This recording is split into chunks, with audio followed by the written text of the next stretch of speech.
Hola, ¿qué tal, damas y caballeros? Bienvenidas sean a este su canal, La Sinfonía del Pensamiento. Su servidor y amigo Isaías Cipriano les da la más cordial bienvenida. El día de hoy, en la Sinfonía del Pensamiento, vamos a tener 3 preguntas.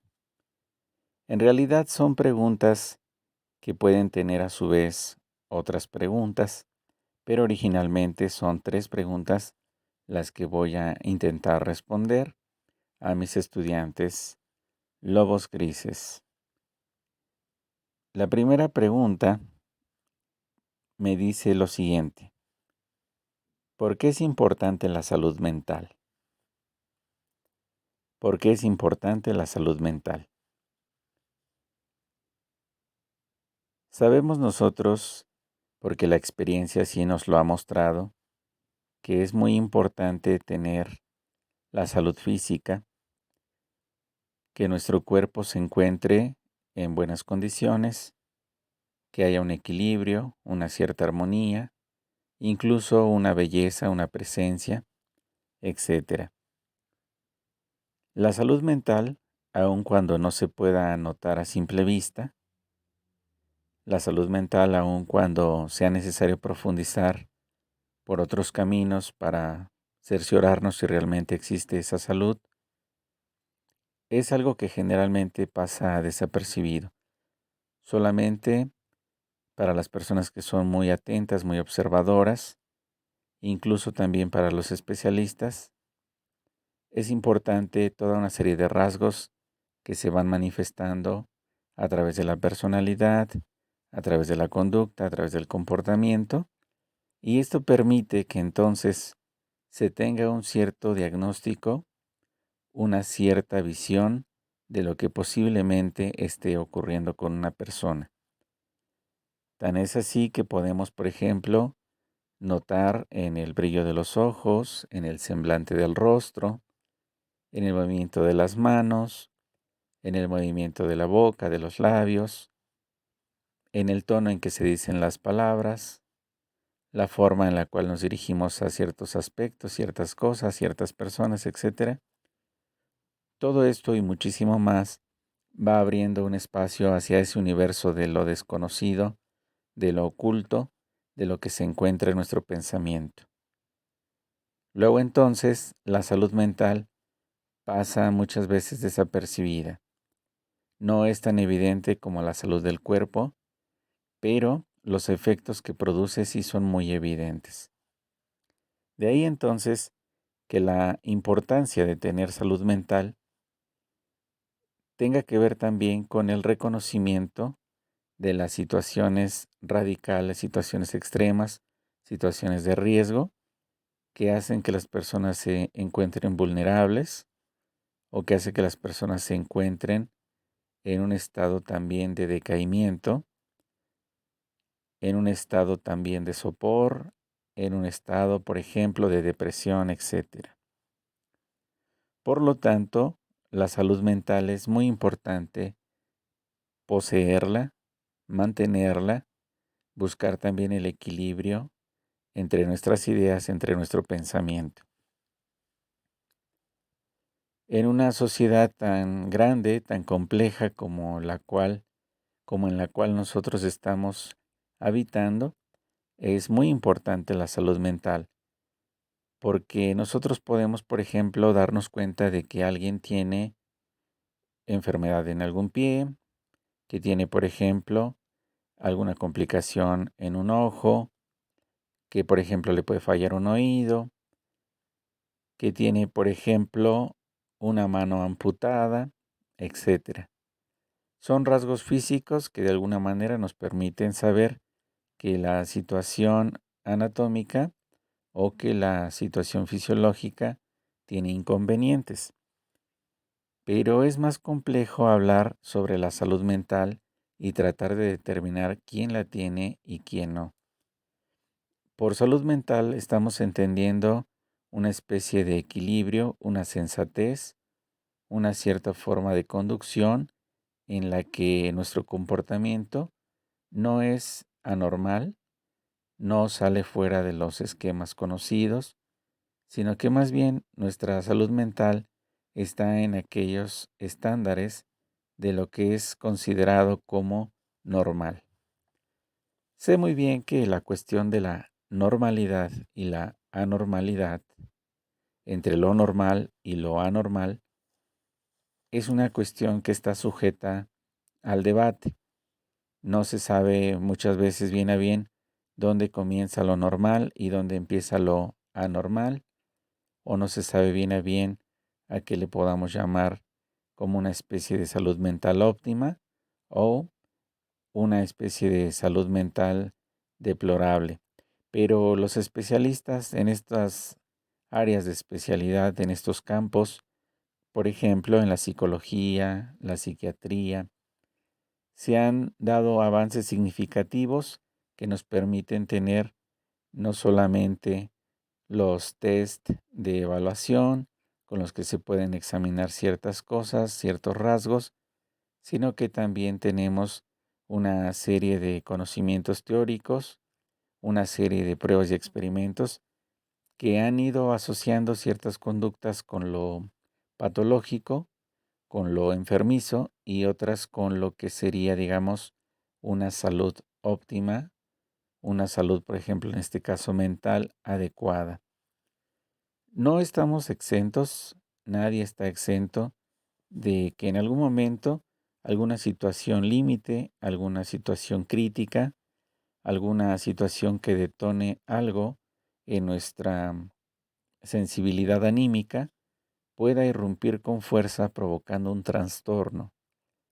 Hay un sistema central mental, psicológico y básico que nos permite estar como sintonizados con toda nuestra estructura del sistema nervioso central y obviamente nos permite conducirnos en la vida.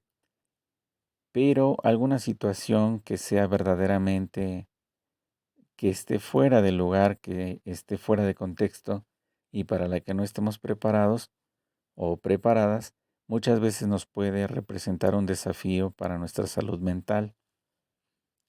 Es muy importante y al menos, por ejemplo, para quienes como yo tenemos una fe, una creencia en la existencia de Dios, en la presencia de Dios, para nosotros que creemos profundamente, es muy importante agradecer cada día cuando amanecemos la posibilidad de tener salud mental, porque existen muchas personas que se duermen conscientes, pero ya despiertan inconscientes, ya despiertan desconectados, desconectadas de la realidad, o bien son personas que han tenido alguna situación como la que mencionábamos hace un momento, una situación penosa, una situación extrema que les ha conducido hacia la locura o hacia un desequilibrio mental.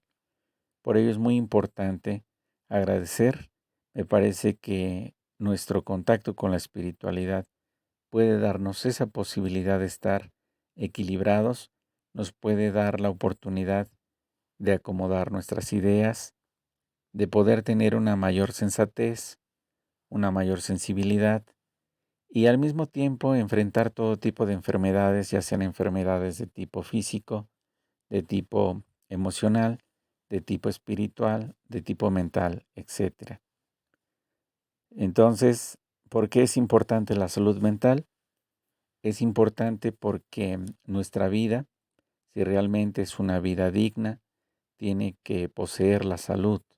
Tenemos que poseer las condiciones mínimas que se requieren para poder decir que realmente tenemos una vida digna de una persona.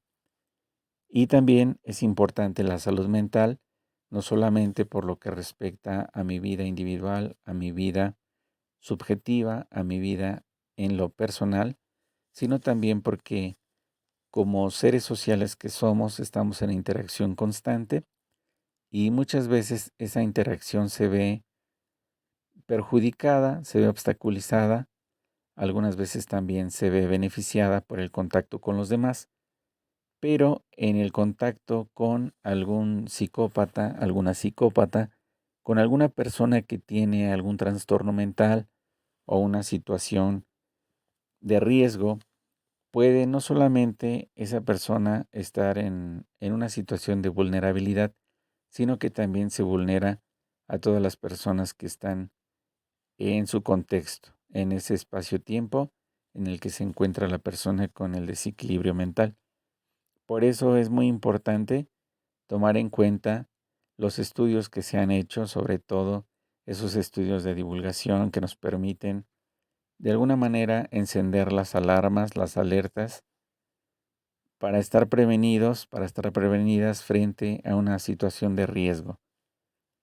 No es sencillo que al menos quienes no somos especialistas podamos determinar si una persona tiene alguna situación mental, una especie de trastorno, pero es muy importante que nos pongamos también manos a la obra y que de alguna manera empecemos a hacer contacto con esta realidad. La realidad de que así como somos seres sociales e interactuamos, también existe la posibilidad, y de hecho así ha ocurrido, de que por momentos se interactúe, aunque uno quizá no lo desee, pero a veces son las circunstancias que se presentan. Se puede dar la posibilidad de que interactuemos con una persona con un trastorno mental, un desequilibrio mental, una situación que se escapa completamente de nuestras manos y entonces nos ponemos en riesgo y nos quedamos como en una especie de callejón sin salida. No sabemos qué hacer, no sabemos cómo actuar, qué tipo de actitud tomar, si nos alejamos, si permanecemos ahí. Entonces es muy importante el asesoramiento de los profesionales. Pero por lo que a mí respecta, desde luego que es muy importante la salud mental, como la salud física, la salud espiritual, la salud emocional. Todo aquello que permita estar en óptimas condiciones, todo lo que nos permita estar con plenitud, con la energía, con la positividad, todo esto es muy importante. Es muy importante para nuestra vida y para la vida de las demás personas. Antes de que se termine el la respuesta a esta pregunta, creo que vale mucho la pena llamar la atención sobre los estudios que ha hecho Michel Foucault, este psicólogo y filósofo francés, un gran pensador del siglo pasado, que nos permite de alguna manera acercarnos a estas temáticas que tienen que ver con lo anormal y también con aquellas situaciones extremas como la locura y también con las situaciones que tienen que ver con el poder. Y todos estos temas están íntimamente conectados con la educación. Bien, pasando a la segunda pregunta, dice aquí, ¿qué es lo que creó el universo? Y viene al lado una pregunta más que dice, ¿por qué creemos en Dios? Bueno, primeramente, esta segunda pregunta, ¿qué es lo que creó el universo? Es una pregunta que hasta el momento sigue abierta y está sujeta a una polémica creciente.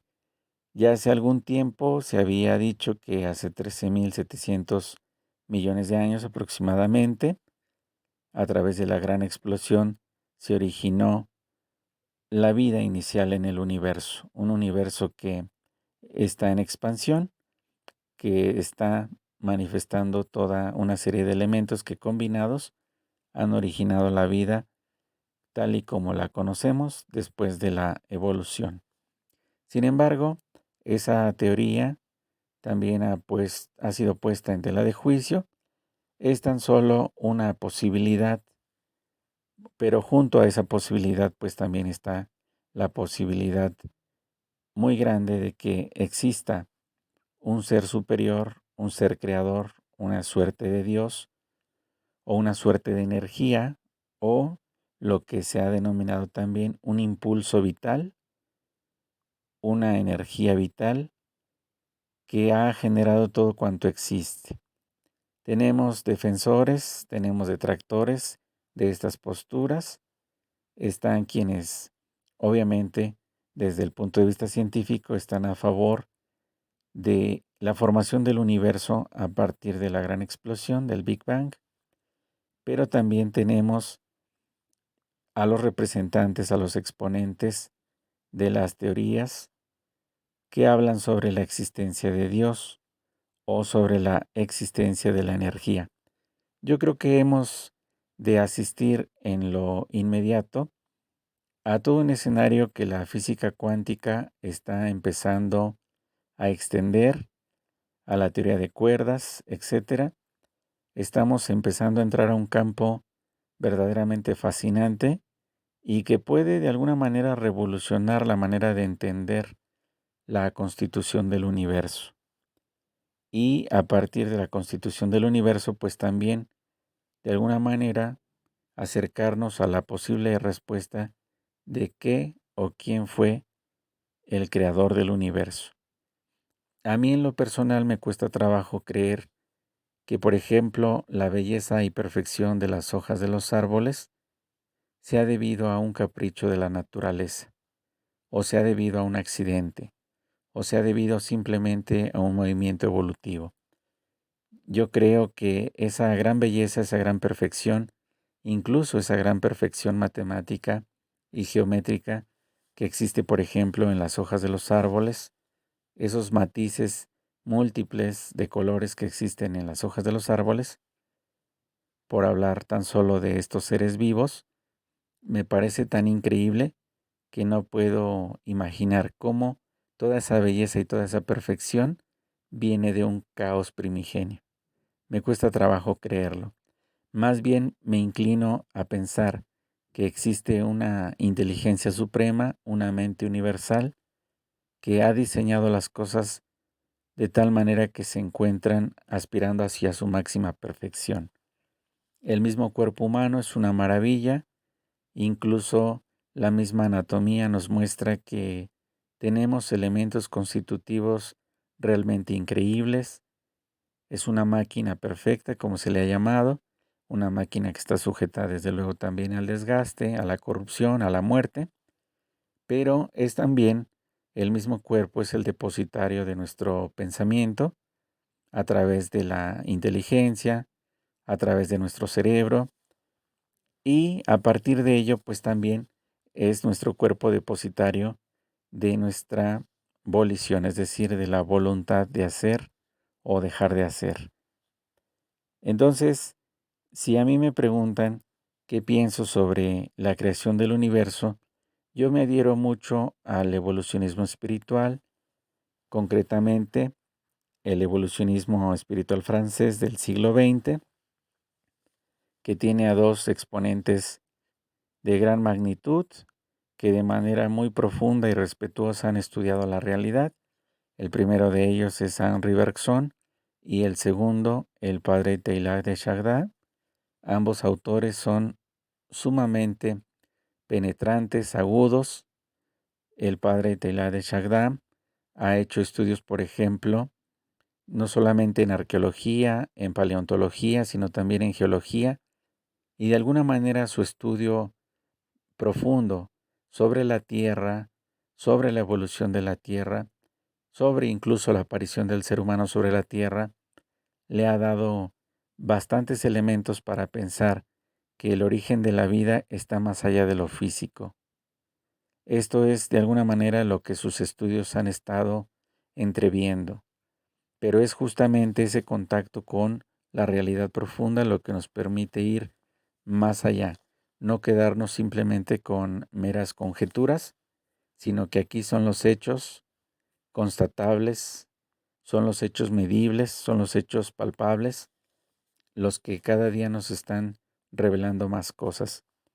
Por otra parte, en el caso de Henri Bergson, un filósofo que partió del escepticismo, es decir, partió pensando que la evolución, tal y como la había expuesto Darwin, tal como la exponía, por ejemplo, Spencer, era justamente la respuesta a cómo se había creado el universo. Es decir, se trata de una evolución material. Pero, curiosamente, cuando Bergson empieza a profundizar en la idea de tiempo, se da cuenta de que el tiempo que ocupamos para hablar sobre la vida en general es prácticamente un tiempo contaminado por el espacio. Entonces, se trata no de un tiempo original, de un tiempo en su pureza, sino se trata de un tiempo contaminado por la idea del espacio. Si uno le pregunta a Henri Bergson cuál es la peligrosidad de que haya un tiempo contaminado por el espacio, nos va a decir que el riesgo principal es que la ciencia, para quien funciona muy bien el tiempo espacializado, la ciencia que ocupa el espacio-tiempo para sus teorías, para sus hipótesis, para sus investigaciones, y que muchas veces propicia una vida más cómoda, ese tiempo contaminado por el espacio está atentando contra lo más sagrado en el ser humano, que es su alma, su espíritu. Alguien puede decir, luego entonces existe el alma y existe el espíritu. Para Bergson es una realidad que existe el alma y el espíritu entendido como el pensamiento, el alma entendida como la memoria. La memoria es el receptáculo, por así decirlo, del alma, el nicho del alma. Y la memoria es lo que al mismo tiempo permite nuestra conexión interior y nuestra conexión exterior. Por eso ha dicho Bergson, la existencia de la que más seguros estamos y la que mejor conocemos es indudablemente la de nosotros. Todas las demás existencias nos parecen como ajenas, como extrañas, hasta que las empezamos a conocer, pero la existencia inmediata de la cual tenemos nosotros, primeramente, una suerte de conocimiento directo, es nuestro propio ser.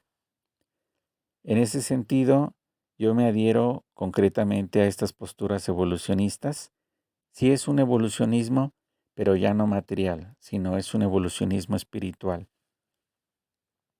Ahora lo que cuenta no solamente es como una especie de fe ciega, no. Lo que cuenta son las líneas de hechos, son los hechos de la experiencia, son los avances que se van dando en las investigaciones. Aquí recuerdo una frase que era muy común en la época del Renacimiento y que tiene vigencia hasta este momento y seguramente la tendrá en el futuro. Un poco de ciencia te aleja de Dios. Un mucho de ciencia te acerca a Dios. Porque es necesario un conocimiento amplio y profundo de las cosas y de la realidad para darse cuenta de la fascinación que nos rodea, del encanto que existe hasta en lo más pequeño, hasta en la más diminuta de las hormigas. Tan es así que en una ocasión, y aquí voy a contar una anécdota de mi maestro Henri Bergson, estando dando clases allá en Francia, se cuenta, esto al menos lo cuentan los discípulos de Bergson, estaban en una clase de matemáticas y el maestro que se encontraba frente a ellos estaba explicándoles por qué toda la vida puede ser interpretada desde las matemáticas y por qué toda la vida puede ser reducida a las matemáticas. Que las matemáticas son un medio prácticamente omniabarcante e infalible para poder llegar a cualquier parte que uno se imagine, por muy alejada que parezca.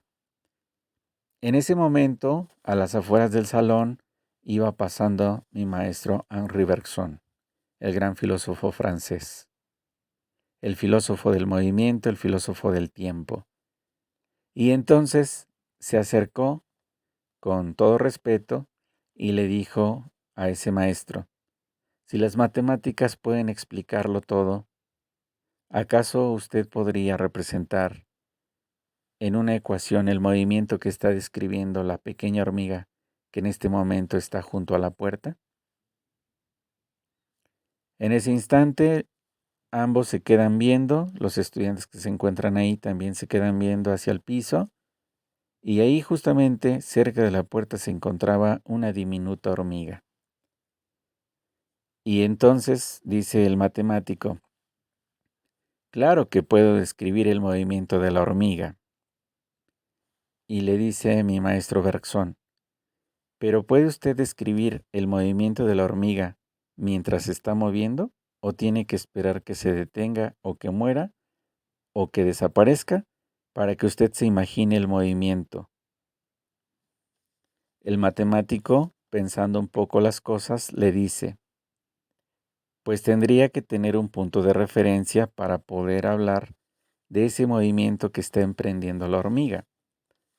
Con las matemáticas puedo de alguna manera reconstruir el movimiento anterior y puedo reconstruir el movimiento hacia el futuro, o sea, el movimiento probable.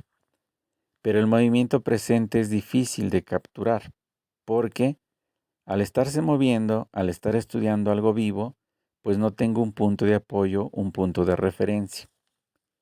Y entonces es ahí donde mi maestro Bergson le comenta.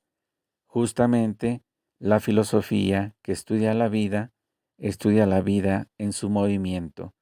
La filosofía estudia la vida sin que se deba detener. La filosofía estudia y analiza la vida en el instante mismo que se está moviendo.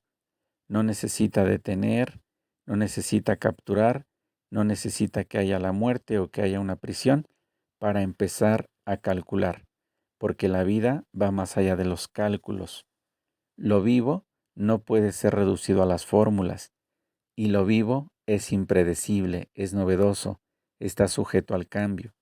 Y por lo tanto, esta hormiga, por mucho que uno pueda estudiar los patrones del movimiento que haya hecho en el pasado, eso no significa que vamos a tener los patrones de movimiento exactos que va a dar en el futuro.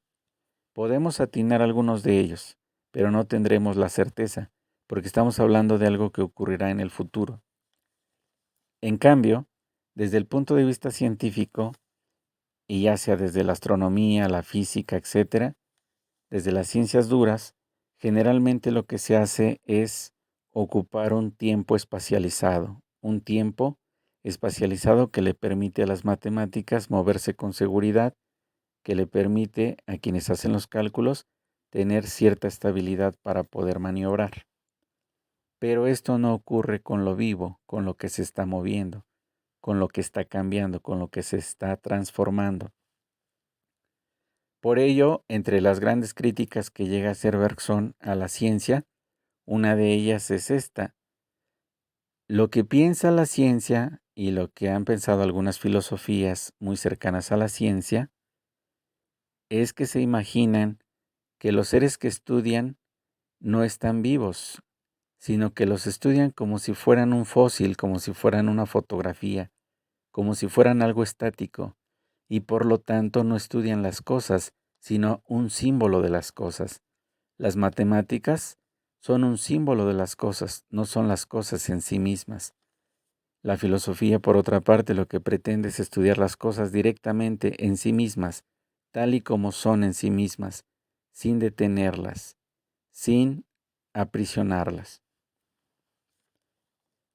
De ahí que yo, por ejemplo, una vez que he encontrado el pensamiento filosófico de Henri Bergson, me he quedado también con sus ideas, con su postura, porque en sentido estricto, si bien es cierto que las matemáticas nos pueden ayudar de alguna manera a conducirnos en la vida, si bien es cierto que las matemáticas pueden ayudar mucho al desarrollo de la ciencia, como ha pasado a través de los siglos, también es cierto que la ciencia y las matemáticas no tienen derecho a pronunciarse sobre lo que no conocen, y lo que no conocen es la profundidad del espíritu, la profundidad del ser, y lo que no conocen es ese campo que se encuentra en lo más recóndito de las personas, ya sea en la memoria, ya sea en la conciencia, ya sea en el corazón, ya sea en la voluntad, ya sea en la energía.